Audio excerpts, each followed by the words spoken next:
2024 Chargers, ladies and gentlemen, what are they going to do? Well, week 1, they've got the Raiders. We know that these kind of games have, especially week 1, have the tendency to be nail biters, no matter what. It's week 1. Everyone's got the jitters. Everyone, still shaking the rust off. So you're going to see, who's ready to go, who's actually ready to step up and truly ball out come week 1. It sets the tone. It sets the standard. With that said, this will be a test as far as whether or not Justin Herbert's really ready to go against a solid defense and the Raiders. And on the flip side, obviously you've got, a decent defense from the Chargers, but they have a tendency of allowing teams not only to put up a bunch of touchdowns, but even stay close to the point where if the Chargers make one mistake, well, you know what's going to happen. But with that said, I think from a talent point of view, they're about even. So this could be a 50-50 for me. I mean, if I look, I haven't seen these now, but if I pull up the odds, I'm assuming that these odds are fairly close. And I'm thinking that it's going to be about a field goal as far as the spread. And what do you know? You can't make it up. You can't make it up. Look at that. The spread is 3.5. The over-under is 43.5. So that tells you right then and there it's going to be a high-scoring game because both teams, it's going to be one of those, we're just going to go back and forth. Who's going to make the first mistake? The money line is going to be plus 150 for the Raiders and minus 175 for the Chargers. So, yeah, like I said, the Chargers are favored, but it's pretty much even. And that's why the spread is 3.5. So with that said, I think I will give the favor to the Chargers, just like Vegas, because you do have Justin Herbert. He is going to go out there and move that ball a lot. And, you don't really know what to expect from the Raiders offense coming into week 1. That's the reality of it. Week 2, Panthers, Bryce Young. I have such an issue with this Panthers team. A lot of fans were mad at me about it. A lot of fans were upset at me about, whether or not I wasn't taking Bryce Young serious because I'm talking about his height and his ability to, read the defenses and things like that. Listen, I didn't draft the man. And I'm very sure if you guys could have a 6'4", 6'5" quarterback out there, 230, 240 that could read the defense, we wouldn't be having this conversation. But unfortunately, you don't. You have Bryce Young, and I don't believe that he's the individual that's going to get the job done for the Panthers. You may believe in him. He may change things around, but I don't think he's a Drew Brees because that's what you're expecting this kid to be in this kind of league right now. The Panthers totally dropped the ball in the trade, and I'm just being or in the draft, and I'm just being completely real about it. Don't fight with me. Fight with your mama. Obviously, I'm going Chargers there for week 2. Week 3, Pittsburgh. Now, this could shape up to be something very, very special. It's the Chargers. It's the Steelers. It's Justin Herbert. It's Russell Wilson, most likely. This could be a very good game. You're in Pittsburgh. Being in Pittsburgh is something special. I've actually been to Pittsburgh games. It gets crazy. The atmosphere right now for the Steelers is, I think, decent because things are going to be new. Things are going to be fresh. You've got some new pieces. The defense is stepping up. There's going to be a lot in favor of the Steelers here, but also, once again, I think this is another situation where you have a game that could potentially be high scoring and the spread is close. We'll do it one more time. Do we got spreads for this yet? They don't even have it yet. Wait, hold on. Yeah, they don't have it. That's funny. So yeah, they don't have it up. But I mean, to me, I think this would be another one where it probably comes down to a field goal. Over unders right around 40, somewhere around there. Just because Russell Wilson, Steelers, new squad, Mike Tomlin's going to utilize him. He's gonna hone into those strengths, and he's gonna make Russell Wilson really, really dive into those weaknesses. So this could be very good. With that said, this is kind of like the vet who's no longer in his prime but has the will to win versus, superstar Justin Herbert. That's how I see it. I'm gonna lean towards Herbert and company, though. I think this younger team is going to give the Steelers some problems.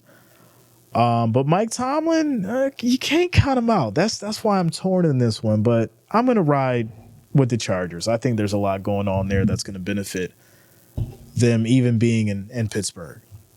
All right, week 4. Kansas City Chiefs. Now, y'all know. Y'all know how this works, especially with Kansas City and these Chargers. We've seen some of the best games and some of the worst games from Herbert in these kind of situations. And unfortunately, you're going up against the Super Bowl champions in Kansas City. And KC's got some significant pieces. I know you people have been hating on Xavier Worthy that don't appreciate the kid because speed it doesn't matter. You got to catch the ball. You got to run the routes. Well, listen, I've seen the tape. I've been watching Worthy. He's been catching the ball. He's been running his routes. He looks like he may potentially be a problem. Now, obviously, we haven't seen any game time yet, but if he can translate what we're seeing now in training camp to the field, and Patrick Mahomes is able to really use another tool in his tool belt, a lot of people are going to be complaining. A lot of you are going to be complaining. So right there, you got that. That's one piece of the puzzle that the Chargers defense will have to deal with. Then let's bring in Marquise Brown, Hollywood Brown. Now, you probably haven't heard much from Hollywood lately, but guess what? You will be hearing the hell out of his name because Patrick Mahomes is going to be utilizing him. Because guess what? We know that Travis Kelce is a hell of a tight end, but he's going to slow down a little bit, right? He's been getting banged up. I think he's getting into his Gronk territory. You know what I'm saying. So, they're game planning now to utilize these two individuals. But all right, you block those two up. You lock those two down. All right, then we're just going to go back to the well. And Kelsey's going to make you pay every time. This is going to be a nightmare. Just those 3 individuals. I haven't mentioned Pacheco. I haven't mentioned Rice. I haven't mentioned Watson. I haven't mentioned Gray. And as much as I hate to say it, Kansas City is going to be a problem. So, yeah, I'm going Kansas City week 4. Week 5, the bye week. Week 6, Denver. What are we doing? What are we doing, Denver? Jarrett Stidham, Bo Nix, Zach Wilson? Zach still your mama Wilson? I used to like Sean Payton. I don't know what happened to him. Something just changed, and unfortunately, he's not the individual that I think can get this team together and get this franchise going. I think Denver is probably going to have the worst year that we've seen out of any team in a while. But I'm going to take the Chargers there. After that, it's going to be the Cardinals. Kyler Murray, he may step up this year. Like I said, I'm trying to give him the benefit of the doubt. We know that when Kyler Murray is clicking, the team morale is different. The defense is stepping up. The Cardinals change things around. It's almost like a light switch. All right, Kyler's ready to play. Well, let's go out there and win some games. Kyler's not ready to play. All right, well, forget it. We'll just have another bad season. But if Kyler's clicking, it's going to be a dogfight. It'll be a shootout. This will be another shootout for sure. Monday night, 9 p.m. Let's see what the odds for this one is. And we don't have any. There you go. We don't have any. So for this one, I'd probably say it's another one where, this could probably be a touchdown, 7-point spread. You're in Arizona, Cardinals at home. I'm probably going to go Chargers on this one. by the touchdown. Week 7. Week 8, New Orleans. I don't know what you guys believe in regards to the Saints right now. I don't even think you know what the Saints are going to do. Derek Carr is not it. Alvin Kamara is wasting his talent away. Michael Thomas, hey, just keep giving me a check. I'll sit on the bench. What do you expect? I think that the best thing that the Saints have had over the years is their defense. And then obviously, when Jameis was there was a little ray of hope. But unfortunately, he was not the quarterback that could be a leader to take that team to the promised land.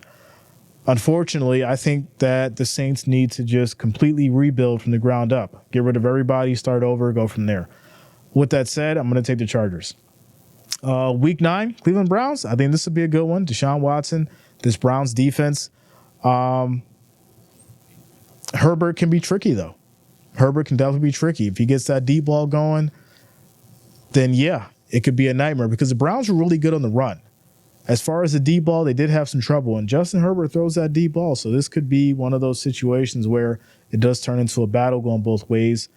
But for the most part, I think being in Cleveland, you're going to run into some roadblocks there. I'm going to take Cleveland week 9. Week 10 against the Titans. We've been talking about Will Levis, this squad, the changes there. We got to get more tape on Levis and see if he's actually capable of running this team, taking over the helm. And by week 10, we should have, enough tape to make these proper decisions. But right now, just from looking on paper, I got to go ahead and take the Chargers there. Week 11 against the Bengals. My big thing with Joe Burrow, it's not the hair, right? It's not the blonde hair. It's the fact of I don't really know if he is going to be able to work through all these injuries. Joe Burrow has a bunch of injuries that will not only affect him mentally, but I do think it's going to affect his ability and how he plays, right? You've got the wrist injury. You've got the calf injury on your left, and then you've got another injury to your leg on your right leg. So, this kind of stuff adds up. And if you're a quarterback and you're not only worth this amount of money, but you want to protect your body, you don't want to get hit. You want to be in the frame of mind where I have to get rid of this ball as fast as I can, or let's get the run going so I'm not getting destroyed out here. And that's kind of what's worrying me about the Cincinnati team. Is Joe Burrow going to be playing at his level, or is he going to be playing at the, hey, I don't want to get hit, let me hurry up and get rid of the ball?